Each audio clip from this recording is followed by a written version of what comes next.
know who's influencing your kids online? سلما شاوا بلاگری از اهالی غزه است که ساکن بوستون آمریکاست. Now, someone named Little Yeg is among the throngs pressuring the White House to back off its support of Israel.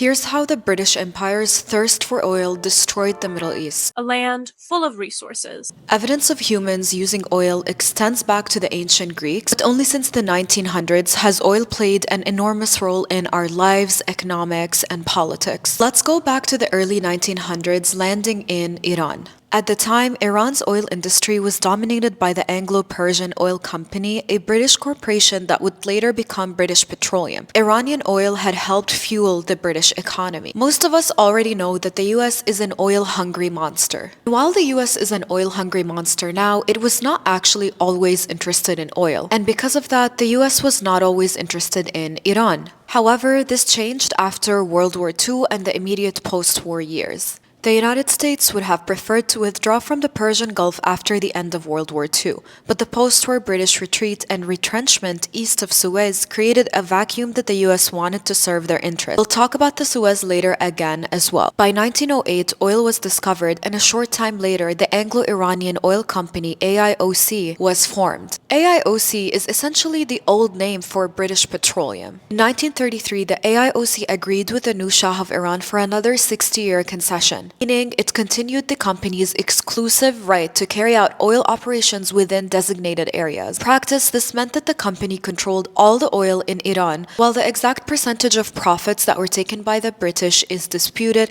most people agree that the British took a higher percentage than Iran. Some even argue that Iran got 0% of those profits. Now, what was going on in Iran? Iran was going through difficulties both economically and politically within the country, and that was before the United States' involvement in Iranian affairs, though we can blame Britain for stripping Iran of their own resources. We're going to talk about Mossadegh, and it's important to note that the person who was the prime minister before him actually held the opposite stance on nationalization. Then came along Mossadegh, often an icon for communism and socialism. The guy's face is on countless websites, and honestly, he's a household name for a lot of people. But sadly, his story has become distorted, and for some, he's become almost a Jesus-like figure. In a way, they've erased every negative thing about him and only upheld the positives. But let's try to understand how he came into power and how he's Britain's 13th reason. So who was he? Well, I'm so sorry to tell you guys this. He was in fact a Nepo baby. Mohammad Mossadegh was the son of a crown prince. Born in Tehran, June 16, 1882, yes, he's a Gemini. In 1909, he married Zahra Khanum. And 3 days after becoming Prime Minister of Iran, he nationalized the oil. Nationalization went into effect May 2nd, 1951, and was sadly made retroactive March 20th, 1951. Fun fact, my great-grandfather, the great patriot Haj Mohammad Abri Shamkar, was a close associate of Mossadegh and played a major role in the movement to nationalize Iran's oil. Okay, let's jump back in. Now, as you can imagine, Britain went insane. And in return, so many Iranians started hating the British. They blamed every possible issue in Iran on Britain. Were they wrong though? I mean, Britain tried to take Iran to the ICC for their nationalization of their own oil. And they failed, so they tried to hit their own economy. At this point, they were losing. In September 1951, Britain placed an embargo on shipments of steel, sugar, iron, and oil processing equipment. Shipments to Iran, that is, on almost anything that the Iranians could exchange for dollars. AIOC laid off 20,000 oil workers at the port of Abadan, and Mosaddegh had to put them on the government payroll. Gradually, the flow of Iranian oil to the rest of the world stopped. Britain put out threats for another world war over this. What was their next idea? Get America involved. But before we jump to the United States, what was happening in Iran? Mossadegh and the Shah were not exactly besties. People in Iran were unhappy as well. In July 1952, Mossadegh resigned after a conflict with the Shah over appointing the war minister, claiming constitutional violations. His resignation led to violent protests organized by the National Front, leaving 69 dead and over 750 injured. The unrest forced the Shah to reinstate Mossadegh. Once back in power, Mossadegh reinstated himself as Minister of War, reclaiming Reza Shah's lands for the state, exiling Princess Ashraf, and limiting the Shah's foreign interactions. This marked a significant escalation in the power struggle. Did everyone in Iran love Mossadegh? No. And this would become later on something that the CIA would use to its advantage. There were real concerns in Iran, and nationalizing oil did not really save the economy. Generally, some people had liked Mossadegh while others grew fearful. Now, this is again why we say Britain ruined everything. Mossadegh was not as anti-American as you may believe. Mossadegh actually sought out US support. He actually viewed the United States as an anti-colonial ally. He initially found a lot of alignment, but what did America fear? Communism. After Eisenhower took office in 1953, Iran's issues took a back seat to the things that were going on domestically in the United States. We're also focused on other things internationally, such as the United States and Soviet relations. This was all following Stalin's death. Now, despite this, Britain was determined to overthrow Mossadegh, the Woodhouse gaining permission from Anthony Eden for American CIA involvement. How are they going to remove him? Phase number 1. Convincing the Shah. The United States somehow got the Shah to agree to Operation Ajax. There was a combination of pressure, persuasion, and resistance to this. The United States convinced the Shah that Mossadegh was a threat to the monarchy in Iran. They tried to convince them that there's a threat for Soviet takeover. And by weighing all these things, removing Mossadegh was crucial for the Shah's own power. They also used the guy's own sister to manipulate things. They had Rashidian meet with Princess Ashraf, the same lady that Mossadegh exiled. She was fine. She was in the French Riviera. The Ayatollah expressed his concerns about Mossadegh's ongoing threat to Iran and urged her to convince her brother, the Shah, to act out against him. Eventually, the Shah signed on to what is now famously known as Operation Ajax. How was Mossadegh during this time? He was kind of vibing. First coup, they said, we're going to arrest Mossadegh and consider his power unconstitutional. Operation failure. Just before midnight, August 15, Colonel Nasiri attempted to arrest Mossadegh, but was instead surrounded and arrested himself by pro-Mossadegh troops. By early morning, August 16th, these troops had taken control, surrounding Mossadegh's home, announcing on Radio Tehran and that the government had foiled the coup. This swift response by Mossadegh and his supporters effectively neutralized the military's involvement in Operation Ajax. What did the Shah do? The guy was out of there. He flew to Baghdad. The Shah did not do well with pressure, and I guess maybe he had some extra points on Ramsar Air. Still, Mossadegh was basically still vibing. He didn't even believe that the Shah was involved. After Baghdad, the Shah went to Rome. Funnily enough, he ended up at the same hotel in Rome with Dulles, who's the former US director of the CIA. The CIA and the Shah were incredibly embarrassed. Imagine organizing a coup that fails faster than an Amazon package delivery. This did not stop the Ajax from trying again. According to secret documents that the CIA released to the public in 2017, the US facilitated pro-Shah protests by funding and supporting opposition groups, spreading anti-Mossadegh propaganda, and working with allies to organize and mobilize street demonstrations. These activities created a wave of public support for the Shah, leading to mass protests in Tehran.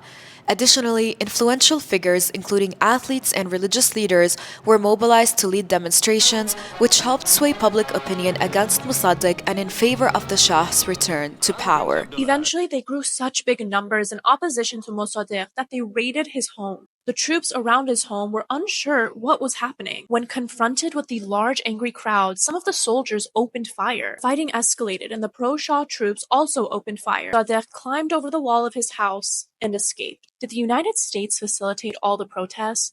No. They used an already frustrated public to their advantage. You can never organize a coup without an already upset population. By nationalizing the oil, Mossadegh had then been punished by Britain with all aspects of trade. The country suffered economic hardships, and they did have the right to protest. The United States used real grievances and issues to facilitate their operation. Shah was back by the 22nd and already had a new prime minister on his knees kissing his hand. Important to note that every uprising is not a United States-backed coup. Though the United States used the grievances to their own advantage, it's important to note that the current protests going on in Iran are not backed by the United States. Because of how disorganized this coup was and how late they actually acknowledged doing the coup, it has brought on many conspiracies by Iranians and Westerners every time an uprising occurs. Is this another United States-backed coup? We cannot allow ourselves to think this way. The CIA did not admit its role in the coup until 2017. This fostered distrust, misinformation, and civil unrest that eventually led to the 1979 Iranian Revolution.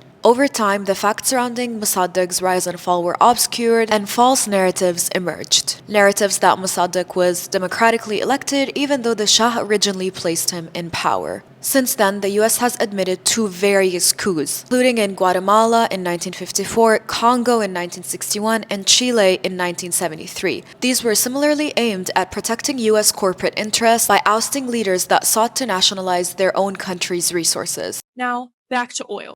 Iran wasn't alone. In Iraq, leaders like Abd al-Karim Qasim also sought to nationalize oil, only to face coups and chaos. Libya's Gaddafi followed the same path. Meanwhile, Saudi Arabia made deals with the US, allowing oil companies to dominate in exchange for military protection. Now let's talk about Qasim, Iraq's leader from 1958 to 1963, who attempted to nationalize Iraq's oil by reducing foreign control.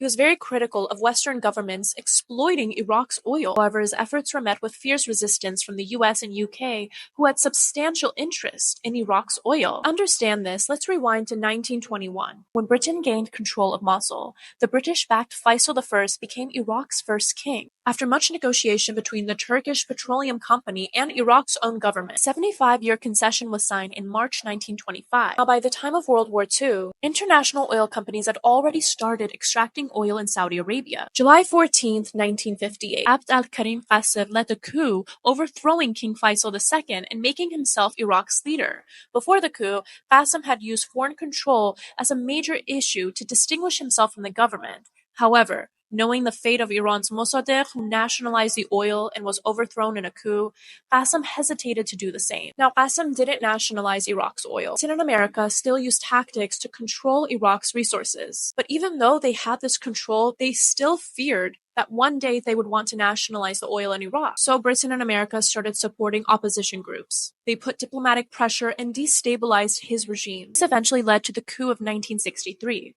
Supported by both the CIA and the Ba'ath Party, Qasim was overthrown and the government, more favorable to the Western interest, was installed. In the wake of this, Iraq entered a period of instability, eventually leading to the 1980 war with Iran. Why did Iraq enter that war? 1979 brought the Islamic Republic of Iran into power. Saddam Hussein saw this as a good point to attack, as Iran was also in turmoil. Additionally, Saddam Hussein Ba'athist regime in Iraq perceived Ayatollah Khomeini as a threat due to Khomeini's revolutionary rhetoric and its potential spread of Shia ideology. Iraq's invasion of Iran in September 1980 was also driven by economic factors. And can you guess? Oil. The war hit oil-rich areas such as Khuzestan. Yeg never got to visit her mom's house because of this, because till this day it's rubble over oil. War ended in 1988, and then there was the US invasion of Iraq in the 2000s. Further destabilized the country, with oil wealth playing a role in both conflict and economic opportunity. Now, as promised, let's go back to the canal that we spoke of earlier. As part of the colonial rivalry between Great Britain and France, Britain tried to not only control oil, but also the routes this oil passes through. The Suez Canal in Egypt was one of strategic significance. In the 1850s, the Pashas of Egypt wanted a way to boost their economy by going into partnerships with France, and France also wanted to compete with Britain. Global rivalry resulted in the construction of the Suez Canal in 1858 and 1859. At the time, Britain had a monopoly over international trade due to its control of the Cape of Good Hope and resources in India. Eventually, though, the Suez Canal surpassed the Cape of Good Hope as a preferred trading route, undermining British dominance. French investors held 50% of the canal's shares, while Egypt controlled 44%. The remaining 6% was owned by the Ottomans and other outside investors. Due to financial struggles following the construction of the canal, Egypt was forced to sell its 44% share to Britain, meaning that now Britain had a new foothold in the region. By the 1880s, Egypt and Sudan were under British control, with Britain and France owning major stakes in the canal. Although Egypt gained independence as the Kingdom of Egypt in 1922, Britain and France retained control of the Suez Canal. For instance, during both world wars, the canal was critical for transporting oil from the east to the west despite its intended status as a neutral zone. In 1955, the Free Officers Movement, which was led by Jamal Abdel Nasser, who would later become the president of Egypt, sought to remove any colonial influence in Egypt. Nasser nationalized the oil in 1956 and freed Egypt from foreign control. He funded innovation projects such as the Aswan Dam. He not only removed the influence from Britain and France, but he also blocked the usage of the canal for the newly created state of Israel. In retaliation, Britain, France, and Israel launched a military intervention to regain control of the canal. Under the pressure of the United Nations, the United States, and the Soviet Union, three powers withdrew, leaving Egypt with full control of the canal. Thank you guys for watching.